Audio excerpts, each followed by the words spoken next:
40 feet under Grand Traverse Bay, in the cold, clear water off the northwestern shoulder of Lake Michigan, there is a line of stones, not a scatter, not the random litter a glacier leaves when it dies. A line. It runs for something close to a mile along the floor of the bay, boulders set at intervals that do not look like an accident, and one of them, according to the man who found it, carries the worn outline of an animal that has been gone from this continent for 10,000 years, a mastodon. In 2007, an underwater archaeologist named Mark Holley was surveying that lakebed for the ordinary things a bay hides, old boats and dock cribs, when his sonar drew a row of rocks he could not immediately explain. Word got out. Within weeks the story had a name that Holley never gave it. Michigan's Stonehenge, a road older than any people known to have lived on that shore, a structure that predates every culture on the water. And here is the thing that makes this story worth 30 minutes of your attention. That last claim, the one that sounds the most impossible, is the one that might actually be true. I have to pause here for a second. Because what I just described, that is one case from a much larger pattern. There are 35 documented cases in a document I put together. Different cities, different decades, different types of evidence. Every single one follows the same sequence: discovered, documented, acquired, disappeared. I could not fit all of it into a video. It's in the pinned comment below. Find it before we continue. Not because of a lost civilization, because of the water itself and where it used to be, and who was standing on ground that is now under 40 feet of it, the mystery is real. It is just not the mystery you were sold. Let's go down and look. Start with what is actually there, because the actual thing is smaller and stranger than the headline. Mark Holley was not a mystic. He worked out of Northwestern Michigan College. He ran an underwater survey program. He was mapping Grand Traverse Bay with sonar the way a surveyor maps dry land, and what came back was a series of stones running in a line across the bottom, some of them large, one of them big enough and marked enough that a diver, looking at it in the beam of a light, thought he saw an animal shape pecked into the surface, a long snout, legs, a hump at the shoulder, the kind of silhouette a Pleistocene animal would leave if someone who had seen one had wanted to record it. Holley did the responsible thing, which is almost never the thing that travels. He said he did not know. He said the stones were arranged in a way that was unusual and worth studying. He said the marking on the one boulder resembled a mastodon, but that resemblance is not proof, and that lake water working on rock for thousands of years can carve shapes that a human brain, which is built to find animals and faces in noise, will happily complete. He asked for more survey time and more expert eyes. What he did not do was call it a road, or a temple, or the work of a lost race. Other people did that for him, and once it was loose, it could not be caught. Give the carving its due, because it is the single detail that turned an odd row of rocks into a legend. A mastodon is not a deer or a fish. It is a specific extinct animal, a thing you could only draw if you had seen one, and the last of them died out in this region something like 10,000 years ago. So an authentic mastodon image pecked into a boulder would be an extraordinary thing, one of the very few images of living Ice Age megafauna made anywhere in the Americas. That is exactly why it has to be doubted hardest. The people who study rock art looked at the photographs and were not convinced. What one eye reads as a trunk and tusks, another reads as a crack, a scrape from a dragging anchor chain, a groove left by ice and grit working the stone for thousands of years. Nobody has lifted the boulder into a lab, and under water a marking cannot be dated the way a bone or a hearth can. So the carving sits where the whole site sits, in the honest grey country between not proven and not disproven, which is a real place careful people live in, and a place the internet cannot tolerate for more than an afternoon. So, the first honest correction is that the man at the centre of this never made the big claim. The big claim was manufactured downstream, by people who had never been in the water, out of a careful scientist's careful uncertainty. That is the shape of almost every story like this one. A real anomaly, a cautious specialist, and then a wave of confident strangers turning I don't know into I know exactly. Now the geology, because the geology is where the story actually gets interesting instead of just loud, Lake Michigan has not always been where it is, or as deep as it is. The Great Lakes are young.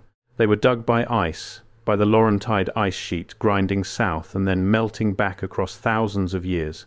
and as that ice retreated it left behind basins that filled and drained and filled again as the outlets opened and closed and as the crushed land itself slowly rose. That last part matters more than anything.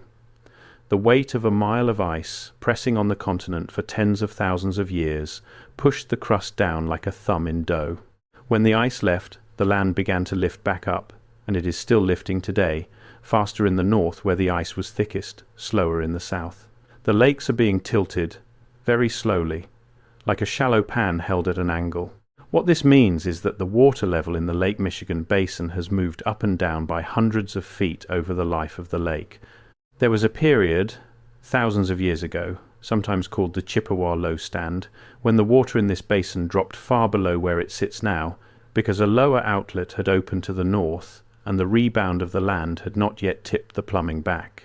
During that window, the floor of Grand Traverse Bay was not lakebed, it was land, dry ground, or close to it, with a shoreline far out from where the shoreline is today.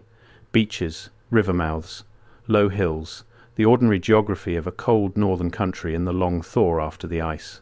And the low stand was not the only chapter. The lakes went through a whole sequence of levels as the ice let go, named phases that rose and fell as new outlets tore open and old ones rebounded shut. There was a later high water, the one geologists call the Nipissing, when the lakes stood well above the modern shore, and cut beaches you can still find stranded up the bluffs, dry and inland now, miles from any wave. The shoreline you think of as permanent is a snapshot of a surface that has been sliding up and down and tilting for 10,000 years and has not stopped. And because the tilt runs low in the south and high in the north, a drowned surface is not drowned evenly, which is one reason the confirmed hunting structures out under Lake Huron lie so much deeper than a shallow bay in the lower part of the basin. The water did not just rise, it rose crookedly, on a floor that is still rising back. Put those two facts together, and the impossible headline turns into something you can hold in your hand. If a line of stones on that bay floor was placed by human beings, it was placed when that floor was dry, and that was thousands of years before any of the cultures we name on that shore today, before the Odawa, before the Ojibwe and the Potawatomi, before the Anishinaabe presence as it is recorded in the treaty era. It would date to the Paleo-Indian world, the first people into this deglaciated country, walking a landscape that still had mastodon and caribou on it, a landscape that has since been swallowed. A structure that predates every culture on the modern shoreline is not a paradox in that reading. It is just early, genuinely, honestly early, by the ordinary clock of North American archaeology. And this is the point where a lot of people stop, because early is enough to feel like a revelation. But early is not the same as human. A line of stones on a lake bed can be made by people, and it can also be made by ice, and telling those two apart from a sonar image and a few dives is exactly as hard as it sounds. Glaciers drop boulders. When a lake freezes and the ice sheet on its surface moves, it can shove stones into ridges and lines along the bottom, ice push ridges, that mimic deliberate placement. Meltwater under a dying glacier can sort and align debris. A row of rocks is suggestive. It is not a signature. Holly knew that, which is why he kept asking for more work instead of holding a press conference. So before we go looking for the lost builders, we owe the plain explanations their day in court. And the strongest plain explanation is not that the stones are natural. It is that the stones are human and mundane, the remains of a kind of structure that people on the northern lakes really did build, under water that really did used to be lower, and that mainstream archaeology has already found and dated and published one lake over, because it has. And that real discovery is the one that should have gotten the documentaries. Go east from Lake Michigan, across the Mitten, to Lake Huron, and to a feature on the lake bed called the Alpena Amberley Ridge. It is a long spine of higher ground running under the water from near Alpena, Michigan, across to the Ontario side. Today it is drowned, in some places by 100 feet of cold Huron water. But during that same low water period thousands of years ago, when the lakes were tipped and shrunken, the Alpena Amberley Ridge was not a ridge under a lake, it was a land bridge, a dry corridor of tundra and open ground running across what is now open water, and across that corridor, twice a year, the caribou moved. An archaeologist named John O'Shea, out of the University of Michigan, went looking on that ridge for what hunters do to caribou on the move. Caribou are predictable. They follow the same corridors, and a corridor is a place you can engineer. All over the far north, in places where the ground never went underwater, archaeologists find the same thing. Long, low lines of stones built by people to funnel migrating caribou toward a killing spot, drive lanes, with hunting blinds set where the animals bunch up. O'Shea and his team took survey gear and remote vehicles down onto the Alpena Amberley Ridge, and they found exactly that. Lines of stones arranged as drive lanes, V-shaped structures to channel animals. Hunting blinds, cleared circles of rock where a person could crouch out of sight, some of it complex enough to suggest coordinated hunting by groups working the two migration seasons differently. And they place the setting at roughly 9,000 years ago, when that ground was dry and the caribou were crossing it. This is not fringe. It was published in the mainstream scientific literature and went through peer review. It is, as far as the evidence goes, a genuine drowned landscape with genuine human structures on it, built by people who lived on ground that is now lake bed thousands of years before the shoreline cultures we can name. The impossible headline about Lake Michigan, submerged structures that predate everyone, is not impossible at all. Under Lake Huron it is documented fact. The only question about Grand Traverse Bay is whether Holly's line of stones is another example of the same real thing, or a natural formation that happens to look like one, and the honest answer is that nobody has yet done the years of careful work it would take to be sure, which is its own kind of tell. Because notice what the machine did with it. It took a real and fascinating possibility that the bay floor holds a Paleo-Indian structure from a drowned landscape, and it converted that into a lost race fantasy, a Michigan Stonehenge, a mystery with no owner and no people in it.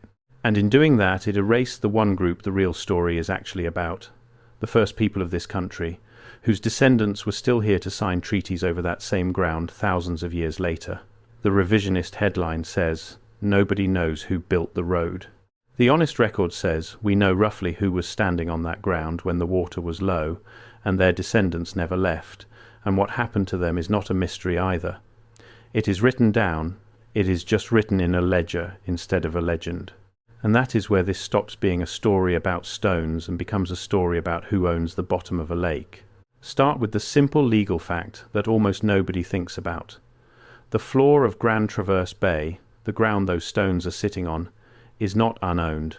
In the United States, the beds of the Great Lakes are held by the states in what is called the public trust, land held by the sovereign on behalf of everyone, the bottomlands.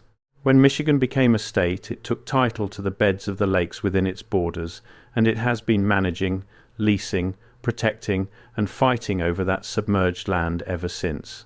There is a whole framework of law, the Great Lakes Submerged Land Statutes, governing what you may and may not do to the bottom. You cannot simply dredge it, fill it, mine it, or carry off its stones. The lake bed is property. It has a deed holder, and the deed holder is the state. That matters for our line of stones because it tells you why a discovery like Holly's lands in a particular kind of hands. Submerged antiquities in Michigan waters are not finders keepers.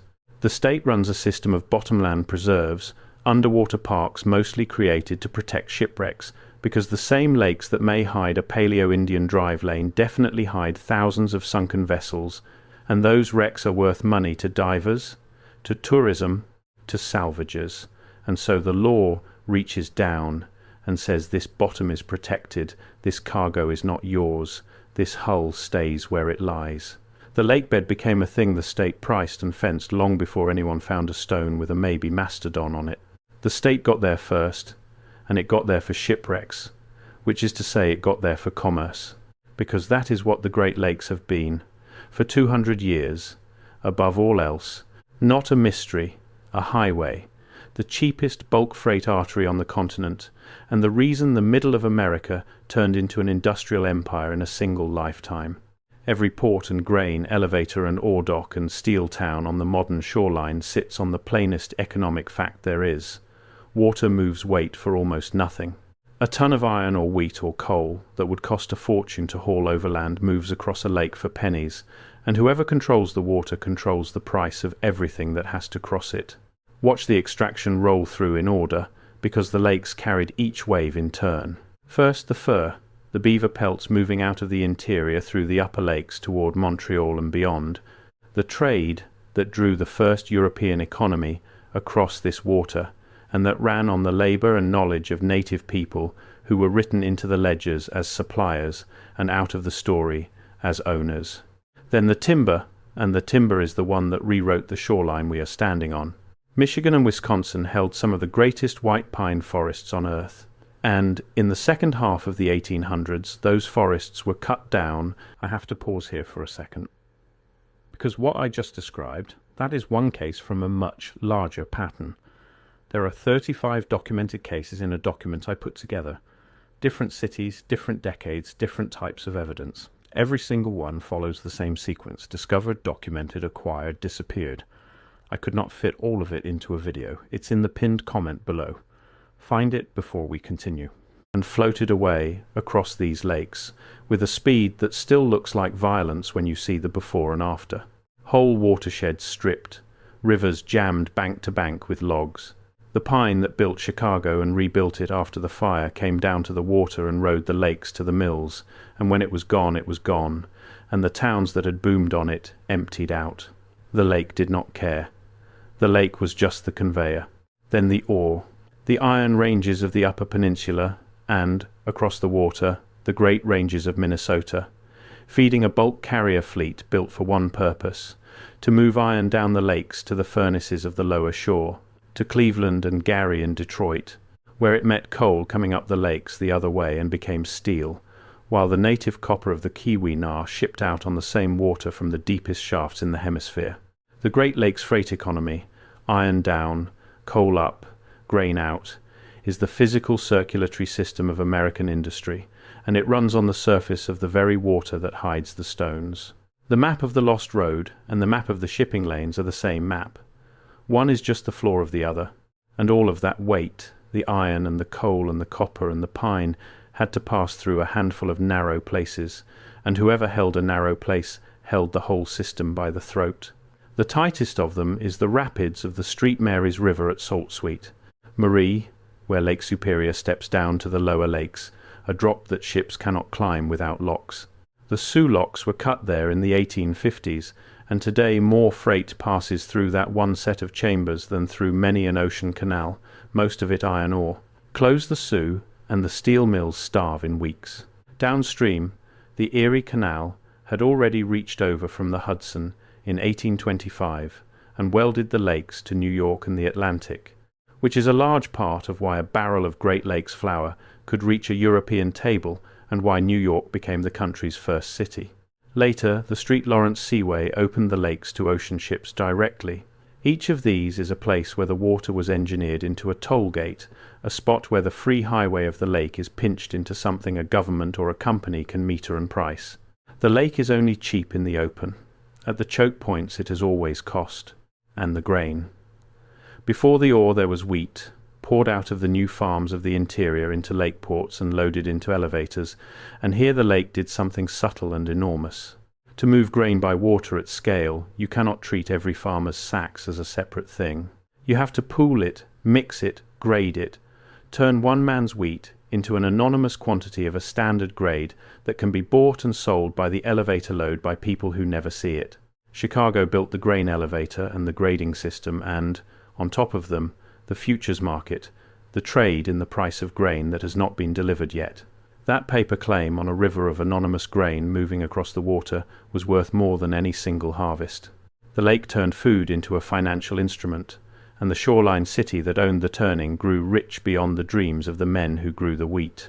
The shoreline city did one more thing to the water that is worth pausing on, because it shows how far the ownership went. Chicago drank from the lake and dumped its sewage into the same lake, and the sewage kept drifting back to the drinking intakes and killing people. So around 1900, the city did something almost unbelievable in scale. It reversed the flow of its own river, dug a canal, and made the Chicago River run backward, away from Lake Michigan and down toward the Mississippi, carrying the city's waste out of the basin entirely. It is one of the largest deliberate diversions of water ever undertaken, and the states downstream and around the lakes have been arguing about it in court for more than a century, because water sent out of the basin is water gone. And along the shore the sand itself became a product, the great dunes of the Lake Michigan coast mined by the trainload for glass and foundry molds and fill, whole hills carried off, until the fight to save what was left built the parks that guard the rest. Nothing on this water was ever too big or too solid to be turned into inventory. Not the fish, not the flow, not the dunes, not the ground under 40 feet of bay. So when you ask who owns the bottom of the lake, the answer has never been idle. The bottom is state land, the surface is a priced highway, and everything that ever crossed it, fir and pine and iron and copper and grain, was somebody's inventory. Against that ledger, a line of stones that might be 9,000 years old is not a mystery the economy has ever wanted solved. Only a possible antiquity sitting on ground the state would rather keep clear for the traffic overhead. And the people whose ancestors may have set those stones are still here, and still fighting over the same water, which is the part the Lost Road story is built to make you forget. When the United States wanted this country, it did not find it empty. It bought it, on paper, under pressure. In 1836, the Treaty of Washington moved something like 13 million acres of the northern Michigan lands, including the Grand Traverse region and the shore above these very stones, out of Anishinaabe hands and into the American market, opening the timber and the ports and the farmland to sale. But the Odawa and Ojibwe who signed did not sign away everything. Among the rights they kept, and insisted on keeping, were rights to fish the waters they had always fished. And for more than a century those rights were treated as dead letters, while the state licensed and policed and arrested native fishermen for taking fish their treaties guaranteed them. That fight went to federal court, and the tribes won. In the case usually remembered as United States versus Michigan, the courts affirmed that the treaty fishing rights were real, that they had survived, that they still bound the state, and the decades since have been a long negotiation. Consent decree after consent decree, over how the catch of the Great Lakes is divided among tribal and state and sport fishermen. The people the documentaries erased from the bay floor are, right now, in court and at the negotiating table, exercising a claim on the same water that runs back past the treaty, past the fur trade, past the drowned landscape, to whoever was standing on that ground when it was dry. The Grand Traverse Band did not vanish into a mystery. It is a recognized government with a treaty and a fishing fleet. The real predating culture of this shoreline is not lost. It is litigating, and that litigation is not a relic either. The division of the Great Lakes fishery between the treaty tribes and the state is governed by consent decrees that have to be renegotiated and re-signed decade after decade. The most recent of them argued out only in the last few years, with the bands, the state, and the federal government all at the table deciding who may set nets where and for how much. This is the same shoreline whose deep past the road story called a blank. The Anishinaabe carry their own account of arriving in this country, a long migration guided west to the place where the food grows on the water, the wild rice of the lakes. And whatever you make of an oral history, it describes a people who understood this basin as home long before a surveyor ever drew a line across it. The stones on the bay floor may or may not be theirs. The water above them, by treaty and by court order and by an unbroken presence, is a claim they never let go of. And the ownership of the water is still being fought over today, in ways that make the old extractions look quaint. Consider what runs under the Straits of Mackinac, the narrow neck where Lake Michigan meets Lake Huron, a few hours up the shore from Grand Traverse Bay. Along the bottom of that channel run two aging pipelines laid in 1953 under an easement across the state's bottomlands, carrying oil and natural gas liquids across the open water of the Great Lakes. For decades almost nobody thought about them, and then people did the arithmetic on what a rupture in that current would do to the largest surface freshwater system on the planet, and the pipeline became one of the biggest fights in the state. Michigan's governor moved to revoke the 1,953 easement and shut the line down. The company that owns it went to court to keep it running and to build a tunnel under the lakebed instead. That litigation is not settled, and it is the same question as the stones, who is allowed to put a structure on the floor of these lakes, who granted the right, and who bears the cost. a 1,953 easement is a deed to the bottom of the lake, signed by the state that holds the bottom in trust, and the whole enormous fight is over the terms of that deed. The lake bed is still being leased. It never stopped. Consider the water itself as the asset, no longer just the road, but the cargo.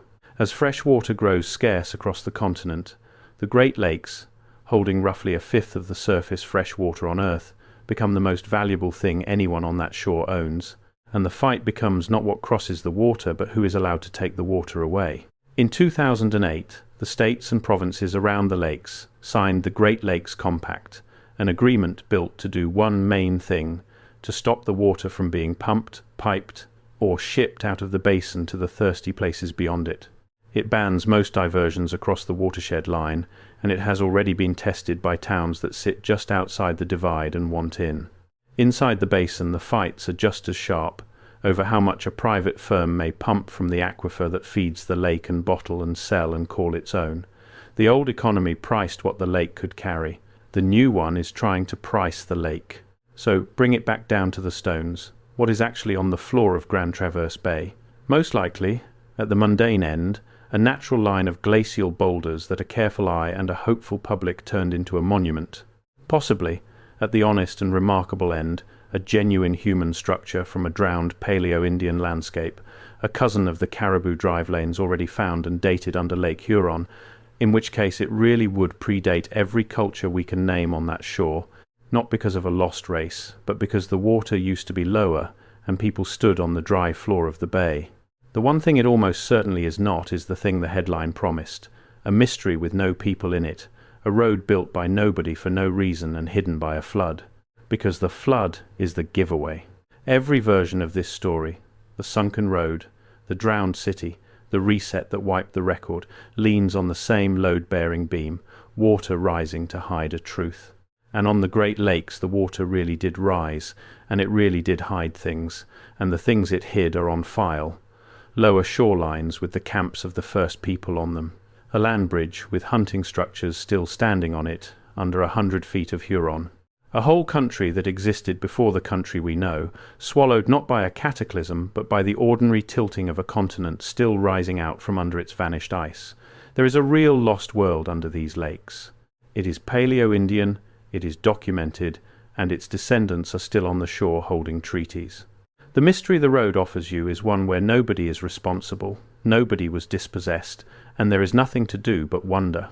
The record offers you something heavier, a bottom that the state owns and leases, a surface that carried away the forests and the ore and the grain and turned the harvest into paper, a people written off the drowned land and out of the flood story who are in court this year over the same water, and 2 pipelines on the floor of the straits, running on a deed from 1,953 in the largest body of fresh water on the surface of the earth. Go and look for yourself. Find the shoreline nearest you on one of these lakes, and find out 3 things: who owns the bottom of the water, what was carried across the top of it, and where the money went. And who was standing on that ground before the survey drew the first line and the first deed changed hands. You will not find a lost race. You will find a receipt, and under the receipt, older and quieter and still there, the people the receipt was written against. The stones may be a road, they may be a drive lane for animals that are gone, they may be nothing but ice and chance, but the water that covers them did not come to hide a secret. It came the way water comes, slowly, over a rising land, across a floor that people had already walked. Make of that what you will.